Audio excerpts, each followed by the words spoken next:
جی رکوع کے بعد ہاتھ باندھنے کا اس کی شرعی حیثیت؟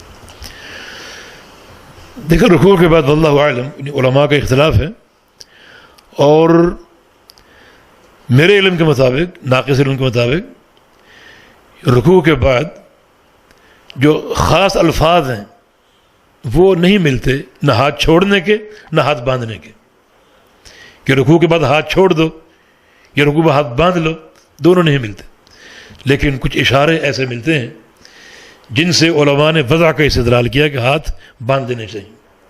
مثال کے طور پہ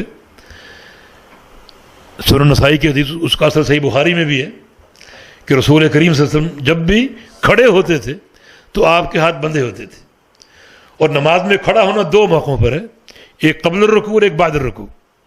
تو چونکہ بعد الرکوع ہاتھ چھوڑنا نہیں ملتا، اور یہ عموم موجود ہے کہ جب بھی کھڑے ہوتے تھے آپ کے ہاتھ بندھے ہوتے تھے، تو اس عموم سے آپ لے سکتے ہیں، اور اس طرح کے اشارے ملتے ہیں۔ مثلا صحابہ کا بیان ہے کہ رسول کریم صلی اللہ علیہ وسلم بعض اوقات رکوع سے اٹھتے اور زیادہ کھڑے ہوتے، طویل قیام کرتے، حتیٰ ظننا انہ نسیہ، حتیٰ کہ ہمیں یہ گمان گزرتا کہ شاید آپ کو غلطی لگی، بھول گئے آپ۔ اس بھولنے کا معنی کیا ہے؟ شارحین نے اس کا معنی یہ کیا ہے کہ عاد الی القیام الاول، کہ گویا نبی علیہ السلام کو یہ مغالطہ ہو گیا کہ آپ اس قیام کو رکوع سے پہلے والا قیام سمجھ بیٹھے، وہ لمبا ہوتا ہے، شاید نبی علیہ السلام اس قیام کی طرف لوٹ گئے۔ اور یہ وہم کب پیدا ہوگا صحابہ کے دل میں؟ جب ہاتھ بندھے ہوں گے۔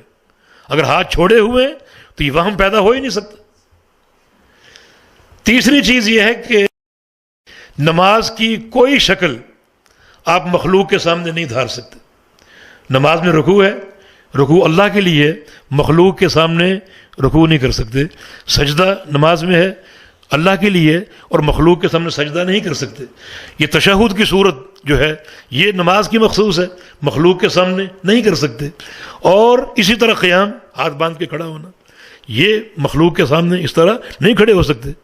اور اگر اب ہاتھ چھوڑنا بھی نماز کی حالت ہے رکوع کے بعد، تو پھر اس طرح بھی نہیں کھڑے ہو سکتے، یہ بھی نماز کی کیفیت ہے۔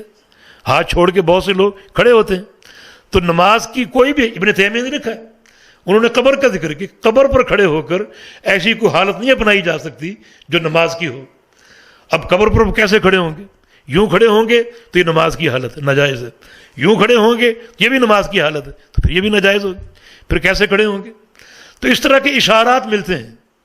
وہ بھی اشارہ یعنی صحیح بن سکتا ہے کہ رسول کریم صلی اللہ علیہ وسلم جب کھڑے ہوتے رکوع سے تو بہت کھڑے ہوتے، حتیٰ کہ ہر عضو اپنے مقام پر لوٹ آتا، اپنے مقام پر لوٹ آتا۔